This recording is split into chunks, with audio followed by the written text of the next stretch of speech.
I'm super stoked for everyone who is able to join. Welcome to How to Crush Your Q4 Goals. We're going to be talking strategies and tips for DTC brands for this upcoming holiday season. I'm John Blair, founder and fractional CFO at Free to Grow CFO. We are a fractional CFO firm that specializes in outsourced finance services for growing D2C brands. And I've got my good friend here, Bobby Dietz, co-founder and partner at Attention Agency. They're a full funnel performance marketing agency that's helping brands scale in the e-commerce world. And look, today we're just going to have a casual conversation. A couple of guys that are in the trenches of scaling D2C brands every single day and been doing it for years. We're just going to give you guys a bunch of free tips on how to crush your Q4 goals and make this holiday season the most successful that you've had to date. At the end, we're going to leave some time for Q&A. So if you have any questions, drop them in the comments. But without further ado, we're going to dive right in. You ready, Bobby? Let's do it. So look, I know it's only August, 110 degrees in Austin. So what are we doing talking about Q4 planning? I'll tell you that from my perspective, my CFO clients planning for Q4 absolutely starts in the summer, depending on manufacturing lead times, usually around July, and then August, September, definitely like conversations really start like heating up. How far in advance do you and your clients start planning for Q4 holiday, Black Friday, Cyber Monday? Yeah, I mean, it's starting right now. Trying to figure out exactly what we want to do, timing. A lot of people talking about October season starting, but honestly, like trying to give actionable things on this call too. Like we do what's called we call it pre-testing. So like throughout the year, we're trying to figure out different kind of ads that we can run. If it's images or GIFs, those can kind of run year round for first-time buyers and figure out what promo structure and language or colors work really well with Valentine's Day or Memorial Day or July 4th or something. Like the way we run promos then is kind of good pre-testing for what we're going to do Black Friday. And it gives us a leg up on how you go about structuring your deals, the way people react, and which ads perform the best. So we kind of have a really good sense of what we're going to do for Black Friday when, well before, it's actually time to go live. We're not guessing about what kind of structure for ads work the best because we've seen it all year and we've ran specific tests for this kind of stuff already. Yeah.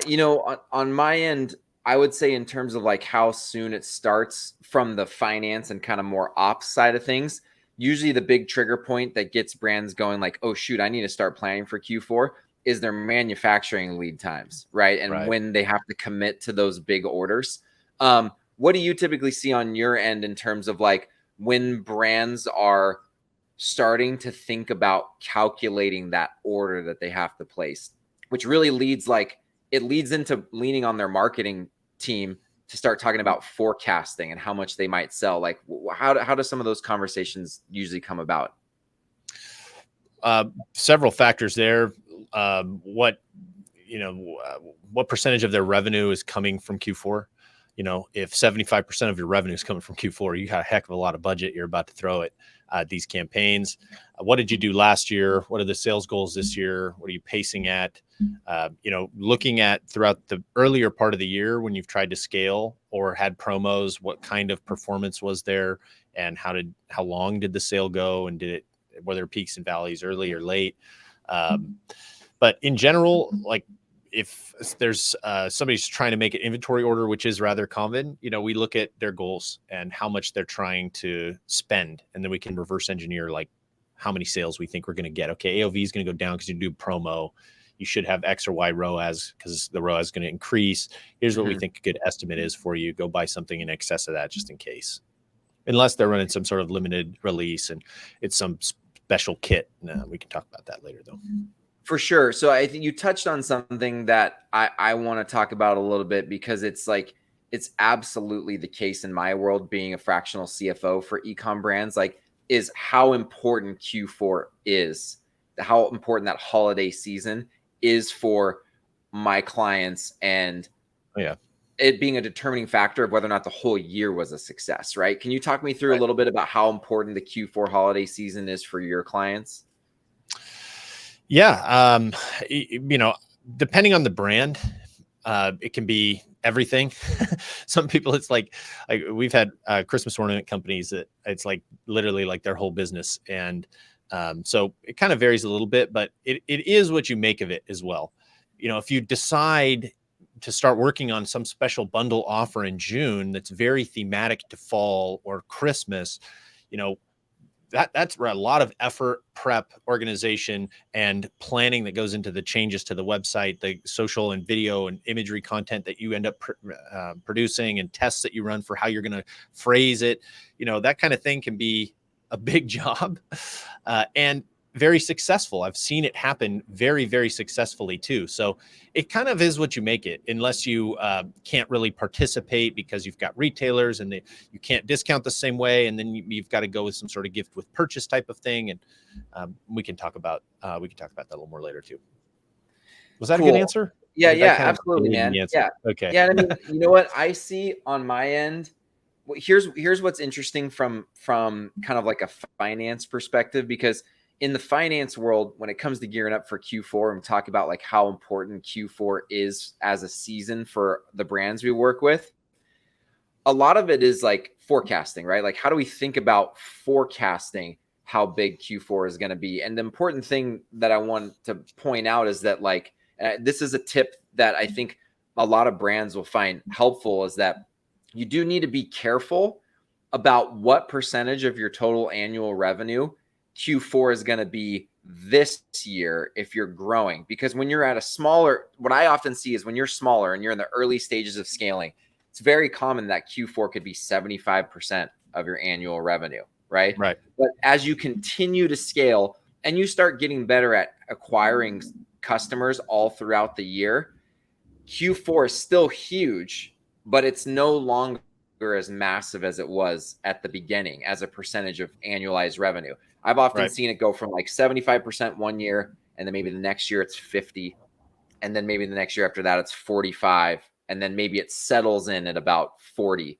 And then even when you start talking about bigger scale, like you're starting to get into 9 figures of revenue, it can sometimes settle in at like, in the 30s. And so I guess the tip is to not, like, you should look at the percentage of annualized revenue that previous Q4s were, but you really need to tap into your marketing team to understand dollars, because dollars of revenue and dollars of spend are not the same thing as percentages. Percentages can trick you at scale. Do you have any like comments on totally. that? Yeah, for sure. Looking at the customers, the people that bought from you in Q4 and never bought again is a very different person that might be buying from you throughout the year. That might be a gifting person and they're looking for something that for somebody else. Having a good sense of just how many people just bought in Q4 and trying to look at what was spent at that time frame, what the revenue was attached to those specific people, and what's my budget this year. It might give you some sort of understanding of what you might be able to expect from completely net new buyers that are totally unrelated to your true repeat customers. Yeah, that's a super solid call out. And like, to kind of extend what some of the things you touched on there a little bit, it's like when I think about looking at like percentage year over year growth in Q4, right? Or I look at percentage of revenue that Q4 is for the entire year. That's helpful to get like kind of like a very rough forecast, but leaning on being able to do something that's a little bit more like bottoms up, where you can actually look at like expected spends and ROAS, and even some of the other funnel metrics like conversion rates and how we expect those to change. You can kind of gut check those very high level top down revenue forecasts. I'm actually doing that with a brand right now where like you can kind of, there's a couple ways. This is very back of the napkin, right? To forecast top line revenue from a tops down perspective. It's like, hey, last year, each quarter had a certain percentage mix of total revenue for the year. I'm seeing a certain revenue pace, actuals year to date. I'm going to extrapolate that across the same percentages of last year and see what I might be able to hit. that can be helpful like directionally, but is dangerous because those percentages change as you scale. But now we're going and looking at it from a bottoms up perspective, and we're looking at traffic, and we're looking at conversion rates, and we're looking at AOVs, and we're looking at that for the last several months, and then looking at how traffic and conversion rates and AOVs are expected to change in Q4, and using that to do a little bit more of an informed bottoms up revenue forecast as opposed to that very high level and kind of crude top down forecast. Yeah, that's good. Yeah, really good. So what are some key areas that you recommend brands really focus on when they're looking at Q4 planning efforts? And like the big thing that I want to call out here is that I think I see a lot of brands, Q4 is prime time, right? You've got like 6 to 8 weeks to crush it. You know, everyone's in the buying mood. You want to make sure that you capitalize. There are so many different things you can do. And I see analysis paralysis, right? And like trying to boil the ocean. So what do you think people should focus on in terms of like looking at Q4 planning efforts? Where are the key areas that you recommend people focus? Yeah.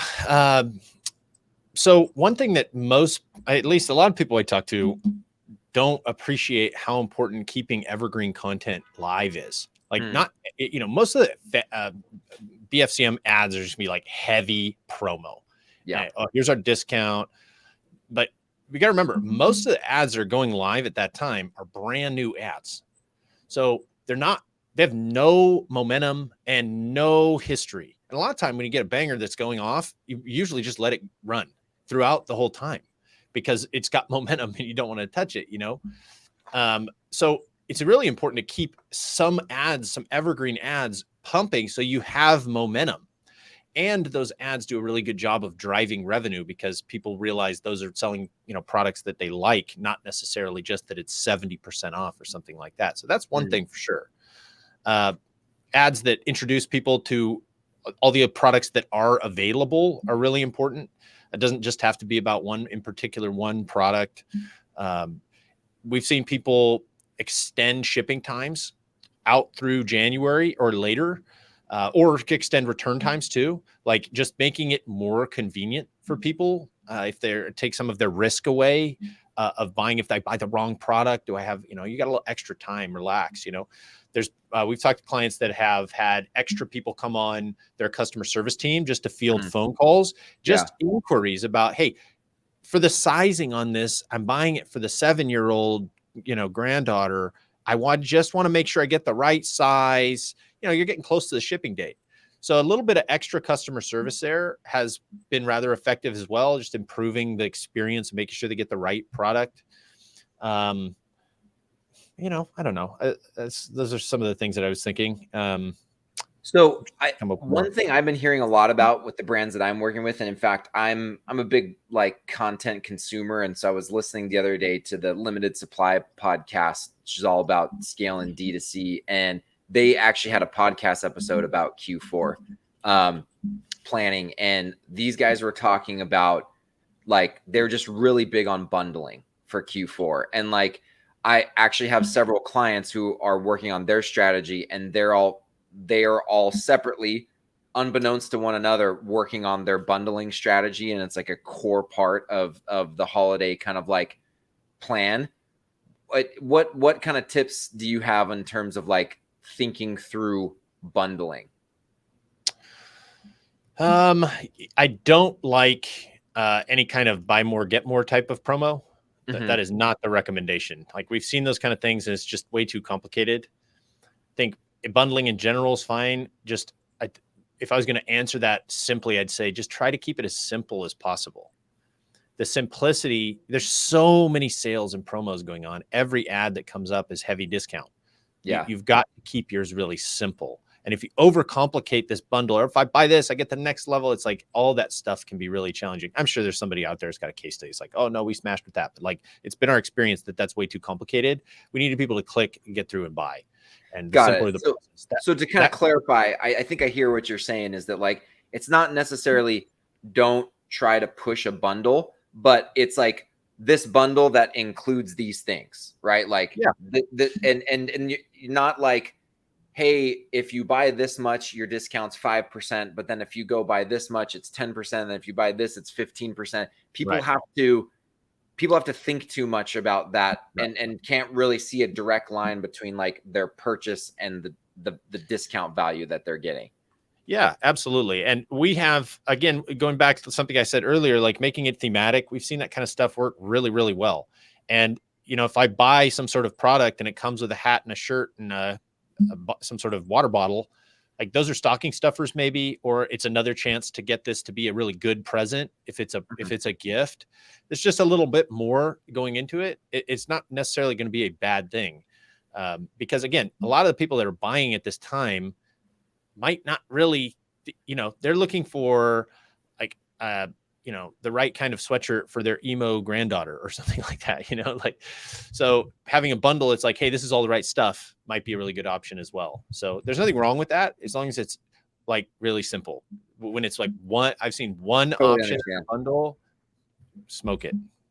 Makes sense. Makes total sense. One other thing, I'd love to get your your kind of advice on this, because as the CFO for a lot of these brands that are crafting their promotional strategy, and actually this was a challenge that we had at Guardian Bikes, the DTC brand that I was on the founding team of. Everyone wants to be perceived as more premium, right? And like there's a concern among founders that discounting is going to trash the brand or is going to devalue the perceived value of the products that they sell and the quality. I have a couple of kind of like hypotheses from a CFO perspective that I want to like offer and get your feedback on how you think about it from a marketing perspective. So Yeah. one is even Apple, a lot of people cite Apple as like this like premium brand that like doesn't discount. They even do Black Friday sales. And I think there's something, I'm not saying that you should necessarily become a brand that does discounts all the time, maybe every single holiday or every possible kind of like thematic event.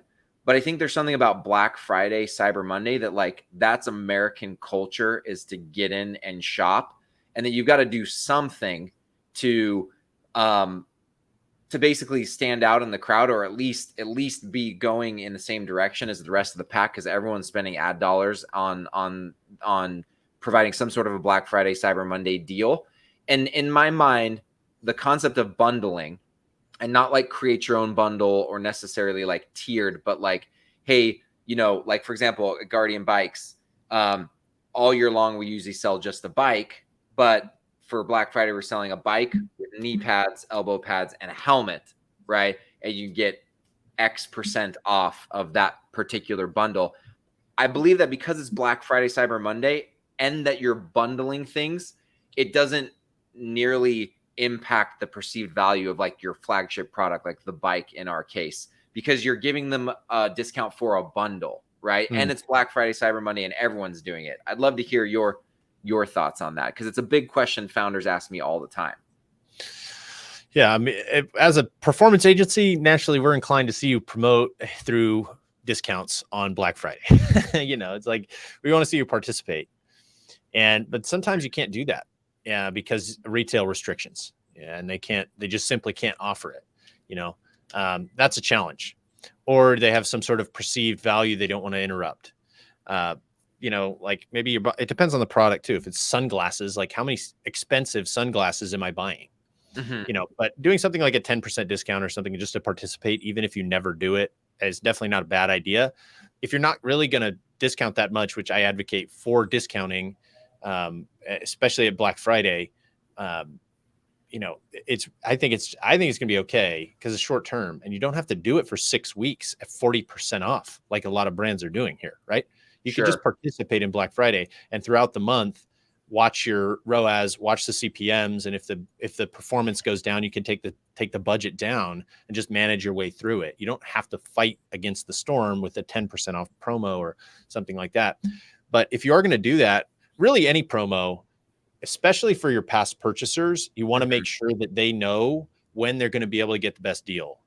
And if you are going to promo, and this is your once a year discount opportunity, advising people of that, and when it expires is a good idea as well, because they're going to know, especially if they're in your email. They're going to, you respect the people that are part of that community a little bit more than those who aren't. And you advise them of when they're going to be able to get the best deal and when it expires, and give them the opportunity to save a couple bucks. Even if it's, a gift with purchase or some sort of participatory effort for Black Friday that doesn't involve discounting. There's something you said in there that I think is another topic we can riff on a little bit around this. Because this is something that comes up all the time and is in questions with e-com brands I work with. And I'm sure that you guys hear this all the time too, is that there are kind of two separate, I think, perspectives I see in-house at brands about emailing during this time. And one is like, hey, we don't want to be annoying and email too much. And then there's the ones that are like, we have to email a lot to stay top of mind all throughout the sale. I know at Guardian Bikes, when we were young and, early in the e-com game, we didn't understand this. And then we later on started talking with some, marketing professionals, and they're like, hey, listen, you have got to email a few times a day. You have to have your lead up emails, right? And it's more frequent than you think. And then on the day of the sale, you have to be multiple times a day emailing. Like, what are your thoughts in terms of like the volume of emails you should be sending on a big leading up to and during a big weekend like Black Friday, Cyber Monday? So really about your segmentation. So an audience we talked about earlier was the people who bought from you last Q4 and have never bought since that whole year. That whole audience of people needs to be communicated with in a specific way and different than the people that are in your other segments. And you can use that as a lookalike too, and other ad channels and stuff. Like, very powerful list of people. But the way you communicate to them and how often you email them is probably a lot different than people that are in your welcome series and non-purchasers. And so while it's important, I think, to email a lot, I wouldn't advocate necessarily have to email twice a day, especially because some people might have agencies and they charge more for every email. It takes time to design and send out.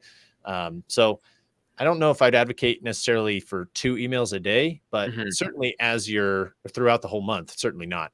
But a daily email, especially the week of and every other, the day before, the month before and week after, is probably pretty appropriate. There are going to be a lot of emails that get sent out though. So if you have the budget for it to send 2 a day, it's not necessarily a terrible idea. It just has to align with your goals, and you don't want to burn your list. So make sure it's segmented. But I would, maybe good call. The segmenting thing is super important, especially if you can, especially at the very least, like by purchasing behavior, in terms of like understanding whether you're trying to get someone who's on your list who've never bought before or someone to buy again, as well as like if there's any other kind of attribute you can segment by and make the messaging a little bit more personalized to try to get them to open it and hopefully convert. So I want to talk a little bit more about, I want to switch our focus to talking specifically about ad spend planning. So like the impetus of this original, of this topic, it's something I've been talking about a lot recently with prospects and existing clients. So when you're dealing with growing and you're talking like really big growth goals for Q4, I think one thing that is hard for brands to wrap their mind around is that, like, to hit their big aggressive sales goals, considering the ROAS that they're probably going to see, how much they actually have to spend in ad spend to hit those goals. And so here's kind of like how I want to tee this up is, like, I've seen in the past, I have this one brand I'm working with that they want to do 20 million in revenue in November and December. It's about 200% growth, or actually it's more like 300% growth year over year. They've been seeing that all throughout the year in lower seasonal sales months. But when I looked at that, I was like, hey, look, at a 4 ROAS, you got to spend $5 million, right? And it really a 4 MER, but like you got to spend $5 million. And there's not that much time to spend $5 million, right? It's a short, compressed timeline. And so we have to have a plan leading up to this, because we can't just go from, you know, $10,000 a day to $150,000 a day. Our performance is going to get totally decimated. So we got to have a plan, and we got to get out ahead of it. What tips and tricks do you have for ad spend planning leading up to the holidays to be able to hit your goals? Yeah, we would advocate for an overall budget, not a performance related budget. If things are spectacular, maybe you talk and crank the budgets up more, but you need to look at a top end, like, and set thresholds for performance. And this is the overall budget. If the depends on how long the sale is. If we're talking about a 6-week sale now that starts mid-October, like a lot of people are talking about, that's different. The way you handle the budgets. When the sale goes live, there's going to be a big peak, and you're going to spend a lot more that first day, especially the second day too. And then it's going to kind of come back to a normal, realistic baseline of how it's going to perform. Because if you're in early sale out of nowhere, people don't know if they're going to get a sale again or something like that. And there's a few weeks of slower time, and then you hit it really hard Black Friday and Cyber Monday. A couple points on that, and I'll address the scaling issue as well. Every year, there's always a good day. Last year, it was Black Friday. The year before, it was Cyber Monday. No idea what it's going to be, but the recommendation for sure is when you see the success, don't wait to see if it's going to get better for Cyber Monday. If it's on Black Friday, push and hit the numbers you can hit within the overall budget guidelines. Because you never know if it's going to be worse. Like last year, again, Cyber Monday was a lot worse than Black Friday. So the year before it was Cyber Monday, and we had learned really clearly that you just have to go with the flow. When people are buying, let's go for it. So we recommend pushing on those days. And if it means scaling from 10K to 150K, we've done bigger numbers than that too, very successfully. You just have to know what the performance thresholds are you need to hit. And if you're hitting them, then you push and not necessarily wait. But, also you can't just spend if the numbers aren't there either. Mm-hmm. So you want to participate, but not throw money away. That's why it's good to have, metrics that you need to hit. I don't know. Was that a good answer? Yeah. No, great answer. And like to build on that, one thing I hear a lot is, and this is for brands that are, usually in my experience, they're more like in the 8-figure world, like 10+ million in annualized revenue, and even honestly probably like tens of millions. There's this strategy out there of like, or there's this school of thought to spend heavier than you normally would at a lower MER or ROAS, at the end of October and into the beginning of November, even though people aren't converting. But if you have the right, like mid-funnel metrics that you're seeing and the right engagement on the page and things like that they're willing to scale to have those people in their funnel. And then they've kind of already gotten that awareness. They didn't have to capture that awareness when everyone else is scaling spend during Black Friday, Cyber Monday, and they have some sort of a retargeting and email flow strategy. They're also scaling spend on the big weekend, but they're kind of doing like a acquisition strategy or an awareness strategy several weeks ahead of time. The MER is not nearly as good, so you got to have the cash flow to float it. But do you have any thoughts or seen that be successful or not successful? Yeah, September, October are very important months to be spending. And usually October, depending on the brand, is going to perform pretty poorly because people are waiting to get their wallet and credit card out for November. So, but without the momentum, it's really can be very challenging the next month in November when everybody is cranking up their budgets. Specifically, though, about your question regarding, really discounting just to get people in the funnel. Mm-hmm. A lot of Fabletics, a lot of brands really do that heavy, and they look at CAC reduction as their primary KPI throughout Black Friday and Cyber Monday in an effort to grow their list and look at the LTV to CAC ratio.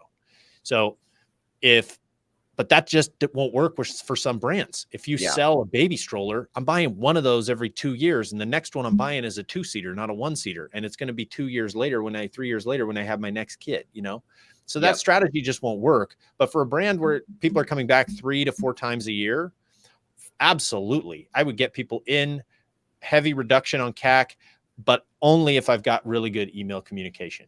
And it can't be just sale, promo, product release information on emails. It's got to be super legitimate, interesting, value-based emails that keep people engaged and captivated so they come back. And that is a model for sure. And there's tools to do that. We have, like, I would recommend picking like 10 products that either you're sunsetting or you aren't necessarily hero products, and discount them at 70%, something insane. And then say 70% off, and site-wide type of language and a site-wide sale, but the 70% doesn't necessarily impact everything on the site.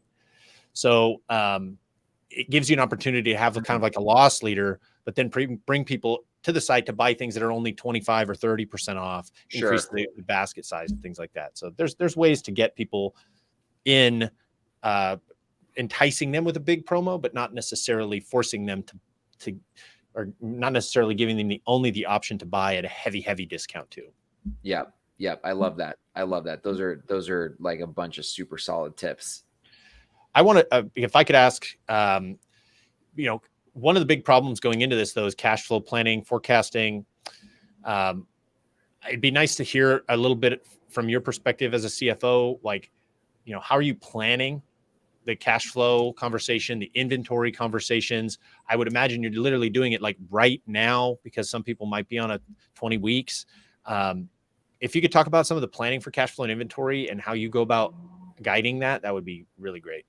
Yeah, for sure. I mean, at the simplest level, like, you got to have a 3-statement financial model, which means projecting P&L, balance sheet, and cash flow statement, so that you can project not just the P&L impact of your decisions, but more importantly, the balance sheet and cash flow impact. Because the reality is, when you're gearing up for a big seasonal spike in sales like we do in Q4, you have to buy all the inventory before it actually gets liquidated and turns into cash. So you've got to have the capital to invest in that and hold it before the sales come, right? And so a couple, like, in addition to having a 3-statement financial model, which is something that we obviously build for all of our clients, it's the first tool we build with everyone that we work with. There's a couple kind of like tactical things we do with the tool. One is confirming that we calculate how much inventory needs to be purchased to hit like our most aggressive sales goal expectations.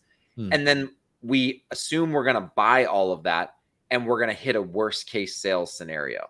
And if we still have enough cash, then there's probably if we feel really confident that we're at least going to hit that worst case sales scenario, and we have plenty of capital to float. And basically what you can do is you miss your goals by a mile, but you just don't purchase more, and you right size your inventory in Q1, possibly Q2, and wait to repurchase. So if we run a worst case sales scenario against purchasing the most aggressive inventory we could possibly purchase, then that to me tells me like, hey, we can go ahead and do this. Brands that can typically do that have really solid cash buffers, or they have really high gross margins. Because if your gross margin, like if your inventory only costs you, a couple of brands I work with, like their cost of goods sold is 15% of their revenue. Oh, wow. Like your gross margin super high, you can stock up on inventory because it's so cheap it's so cheap for every unit to buy, right? Mm-hmm. Contrast that with Guardian Bikes, where we had solid margins, but it costs, instead of $6 a unit to buy, it costs us, hundreds of dollars to buy a bike. And so every bike we're overstocked on, that's a lot of capital that's tied up, right? So again, 3-statement financial model, forecast worst case sales scenario against the most aggressive inventory purchase scenario, and see if you can survive. What I often see is there's a gap. And so that's when we talk about making sure we have the right debt facility in place, because what having the right debt facility can do is basically spread out the debt facility can pay your vendor when they need to be paid, but you can pay back the debt facility in Q1 and Q2 and possibly even beyond, depending on how well you structure it, in the event that you miss your sales goals by a mile. And I would say the other just very general kind of advice is just start communicating really early, like communicating with your marketing agency, communicating with your suppliers, communicating with your 3PL, getting your marketing team and your finance team and your supply chain team all internally communicating early. Because like the end of the day, there's a lot of science behind running forecasts, but rule number one of forecasting is it's going to be wrong, right? And what will actually save the day when your forecast is wrong is being able to run scenarios in your 3-statement financial model and having a team that cross-functionally is communicating frequently so that we can adjust along the way. I would add, if I could add something to your previous message about inventory ordering, I would say my perspective would be to not have new product releases as a component of that. Like, you got to eliminate those from the decision-making process because sometimes they flop. Like that, I would probably say to run that on hero products that actively are going to convert, or you have a high level of prediction that it's going to convert. It's not necessarily the best time to launch new products because new customers aren't really going to appreciate the fact that it's a new product the same way as they are a discounted product that they think is a good value. I don't know if you agree with that, but that would be my narrative there. That's a really, really good call. That's actually not something that I've thought of, but it makes a lot of sense. I would say to kind of generalize what you're saying as like kind of a concept that I would recommend as a general tip is like, don't mess with your mix, your marketing mix, your product mix. Like, don't mess with your system too much going into Q4. Double down on what's working already, right? If you try to mess with it too much, it's too. So we did that early at Guardian. We tried to, switch out marketing agencies, bring in new products, try new messaging, try opening up a new digital ad channel, and Q4 being kind of like the launch of that.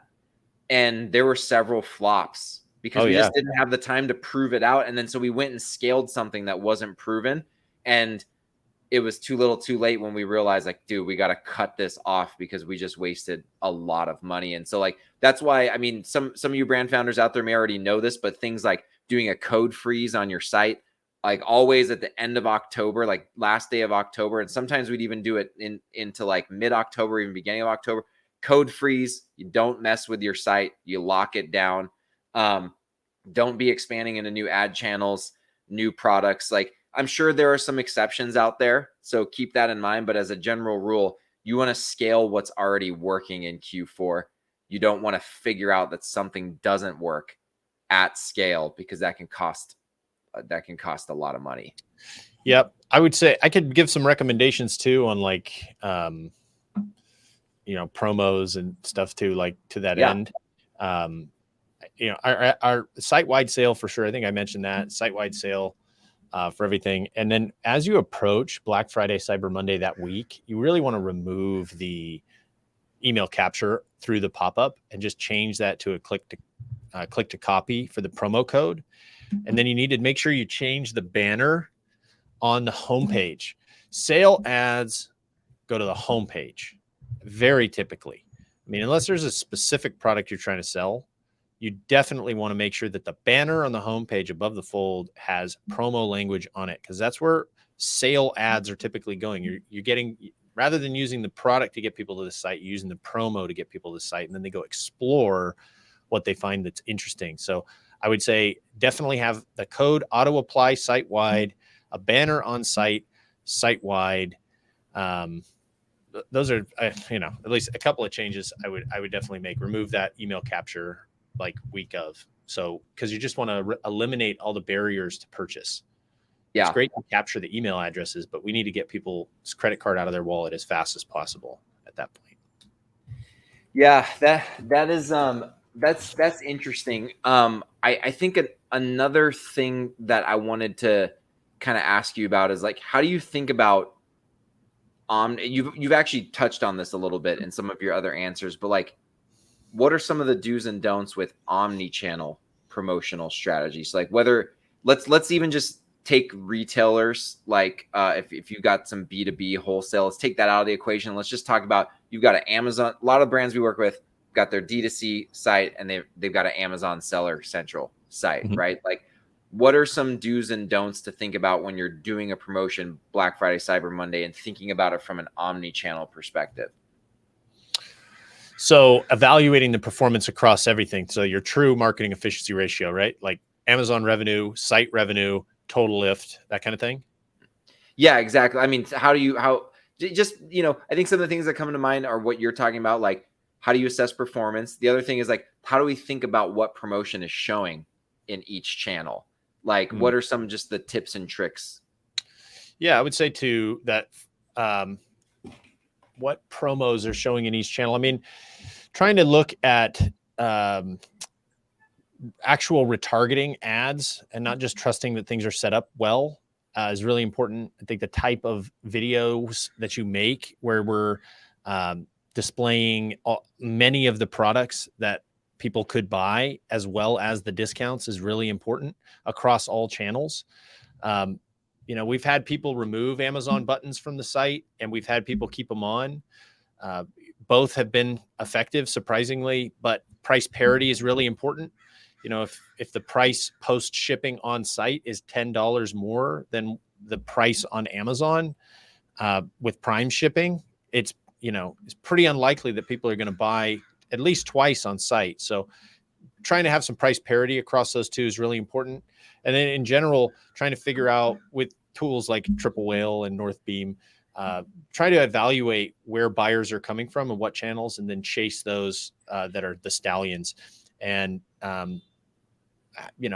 looking at the overall lift on Amazon based on how much you're spending across all paid is kind of traditional way of looking at it, I would say.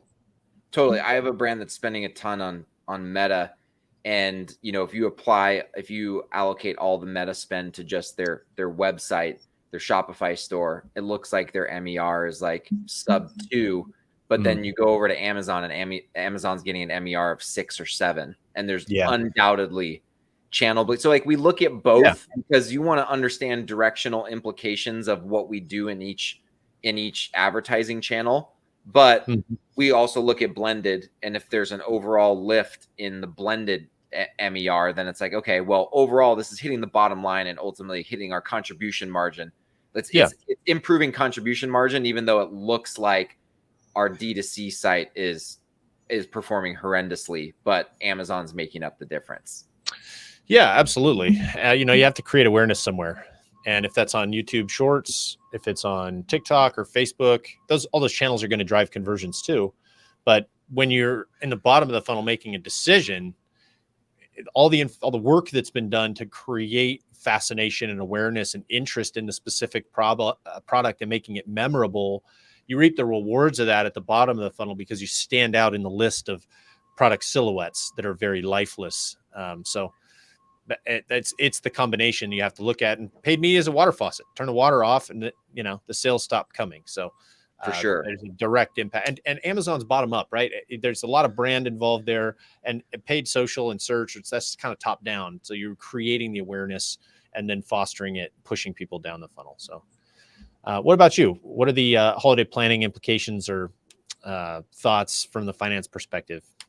So besides like the cash flow planning and forecasting stuff, there's a couple of like just, I guess, points of wisdom. I don't know, people can probably see the gray hairs I've got here from the three little kids and the I've been through too many Black Friday, Cyber Mondays in the e-com world. And but like there's some things that I just was naive to early on that I wanted to like share with everyone, because I think those are the kind of like, battle scars that can make us stronger and more wise on future Black Fridays. And one of them is like, it's okay to run out of inventory. I know that I talked about this like scenario of projecting your most aggressive sales goals and can we afford it even if we hit the worst possible sales scenario. That is a good thing to do to do a what if and understand the boundaries of risk. But I've been through so many Black Fridays where on the purchasing side, we had this fear inside of us that like, what if we leave money on the table, right? And I've had holidays where we ran out and we under ordered. And then I've had holidays where we just ordered way too much and we were just bound to a line of credit, right? And we were not smart about how we crafted the line of credit. We survived. We lived to fight another day. But looking back, brands always ask me like, hey, John, how much inventory should I buy? I go, hey, listen, it's okay to run out. Like we should buy as much as we can. But it in my opinion, after doing this for many years, I think it's better to run out. If you had to choose one, it's better to run out than be overstocked, unless you have an abundance of capital available, which some brands do, but in this environment, most brands don't. And so, order as aggressively as you can, lean on your CFO and your financial model to understand like the biggest risk adjusted bet you can place. But hey, if you run out of inventory, you crushed it. Not every brand is running out of inventory, and be proud of that and learn from it and figure out if you can do better next Black Friday. And I would say the other kind of piece of wisdom is like, I can address that actually too, if you don't mind. 100%. That is definitely where you have to, as a brand owner, pick your perspective, because the media buyers are definitely going to be on the opposite side of that coin. All that matters to us is the momentum. And last year we sold out 3 of our biggest clients. We sold them out. I mean, it was like impossible to sell these guys out. And we sold all of them out of product in early December. And it was like all the ads had to get, there was heavy communication. I mean, it was like they were happy to sell out and everything, but it was like, man, rebuilding the ads took months to get them back to perform the way that we really wanted them to perform. They get back and you get peaks in there and stuff, but like the momentum component is a tough thing to quantify probably. Yeah. In that decision-making process, but it's being a brand owner is tough because your marketing partner is going to tell you, we really don't want to run out. Your CFO is saying it's better to run out than not. And as the leader, you've got to try and figure out what your tolerance is for pain, because there's going to be one way.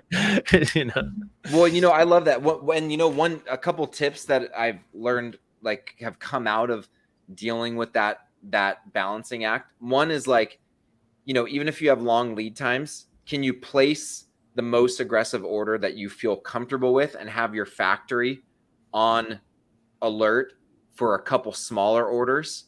And if you have to air freight them, it still may be profitable if the alternative was completely running out. Right. And so like some brands that are like really worried, I'm like, hey, look, let's place the single big order that's as aggressive as we feel comfortable with.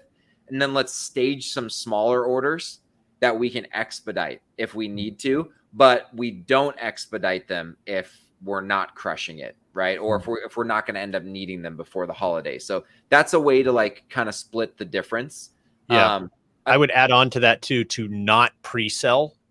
I've seen, if you're out of inventory, just be out of inventory, man, because I have seen nightmare situations where we're going to ship this stuff out in 2 weeks and freight gets delayed, or there's product manufacturing defect and they have to send it all back. Then you got people up in arms in your emails talking about how they didn't get their product and I was supposed to have it. Nightmare. So I've been through that many times as well. And it becomes this interdependent web between supply, marketing, and customer service. And like marketing figuring out like, can we turn these ads back on? Can we not? And then customer service is like, is that stuff going to arrive? We told everyone it was. We've been wrong twice. It is a huge mess, and I've been through it too. And I think that's a fantastic tip. And I think the other thing, your recommendation is unbelievable though. Like to tell your manufacturer to be ready for some smaller orders. That is a great tip, man. Yeah, and keep in mind too, if you know your contribution margins, which your CFO should be able to help you, it's possible. It depends on the product category, but it's possible you can air freight something, and because your incremental decision is against running out and making $0, you may still be able to take a smaller profit, and it still adds to your bottom line, even though you're taking a smaller margin. You got to understand your contribution margin to make that decision, but it is something you can do. And I think the only other like kind of wisdom point I'll make, and then we'll turn to the last 10 minutes to answer any questions that are out there, is to prepare for higher logistics costs. I didn't know this early on. Inbound and outbound spot rates go up, and then especially outbound, FedEx, UPS, every year they introduce their peak surcharges. So like the highest volume of the year that you're shipping, your shipping costs go up. And so you got to make sure that you factor that into your projections, so that you know your contribution margins, and you can give your marketing team like really solid targets that factor in the fact that your costs are going to go up a bit during that peak season. What kind of increase are we talking about? I mean, is it even possible to give a rough estimate? Are we talking about like a 50% increase, a 10%? No, it's not usually 50%. And certainly there are some nuances with, it can be more accentuated for big products that get tagged with like, weight surcharges and dimensional surcharges. Sure. But for like we'll call like the average package size, it's maybe oftentimes around 10%, could be 15 or 20, but usually there's still plenty of room in your margin, but you need to be able to estimate that so that you actually know what your contribution margin is expected to be for the holiday season, because it will be likely different than the rest of the year. Right. Any other like brief wisdom that you want to provide, Bobby, before I see we have one question in the comments. If anyone else has any other questions, feel free to throw them in the comments and we'll answer them right now. But anything else you got on your end with holiday Q4 wisdom? I don't know. I think I've given it all, man.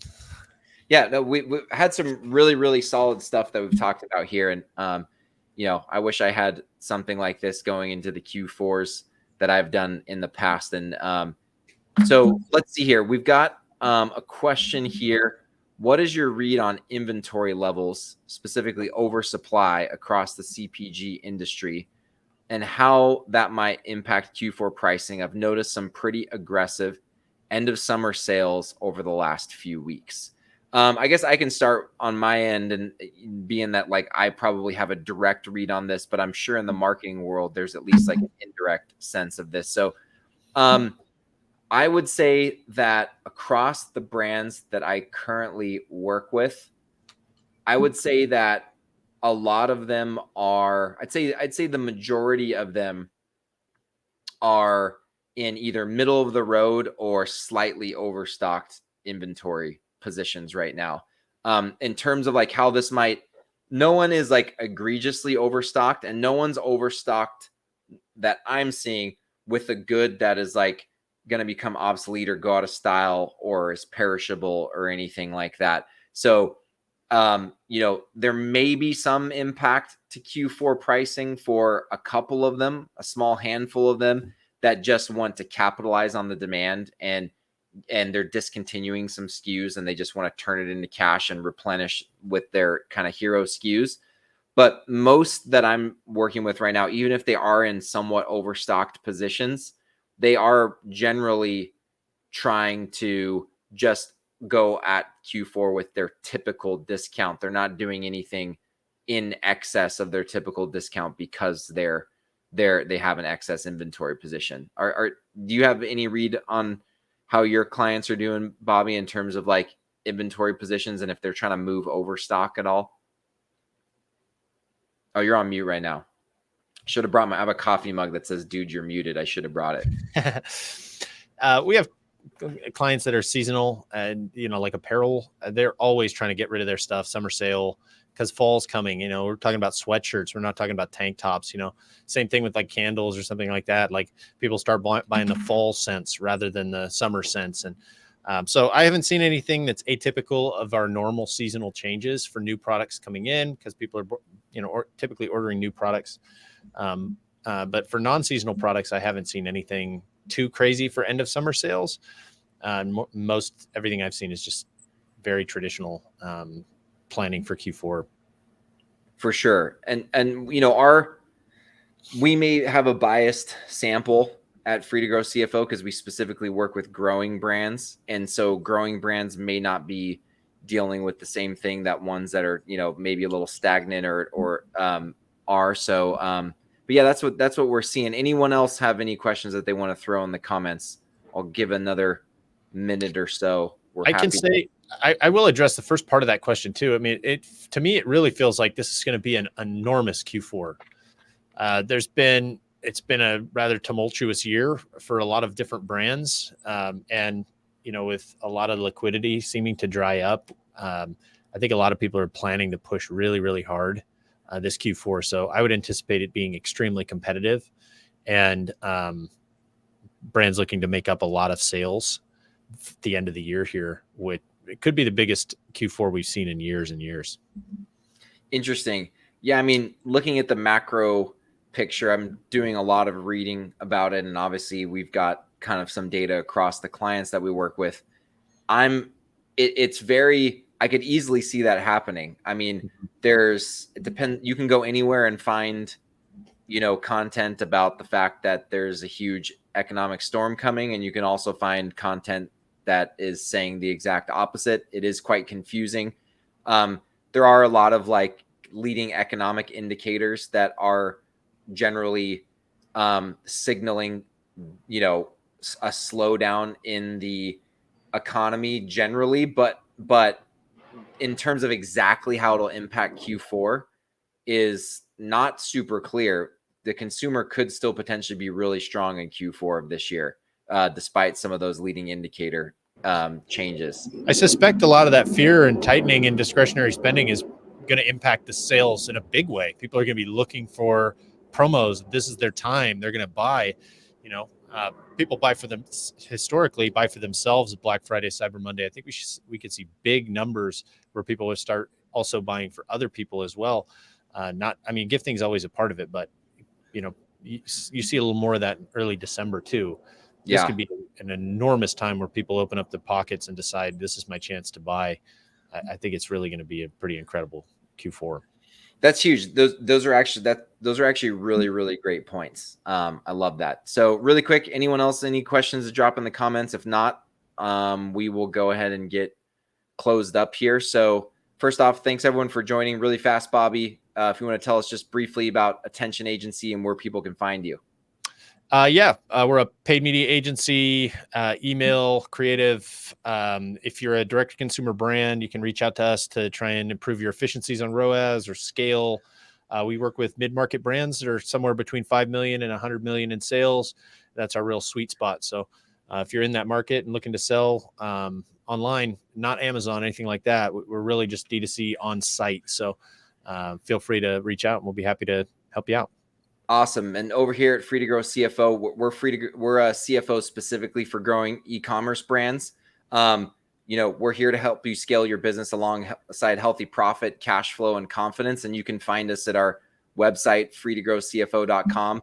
You can find me on LinkedIn, obviously. And, if you want more tips like this, we write a weekly newsletter jam-packed full of tips just like this. I recommend going to our website and signing up for it, because you'll get actionable tips every Tuesday delivered to your email inbox. So thanks for joining, everyone. I hope this was helpful and hope to do it again soon.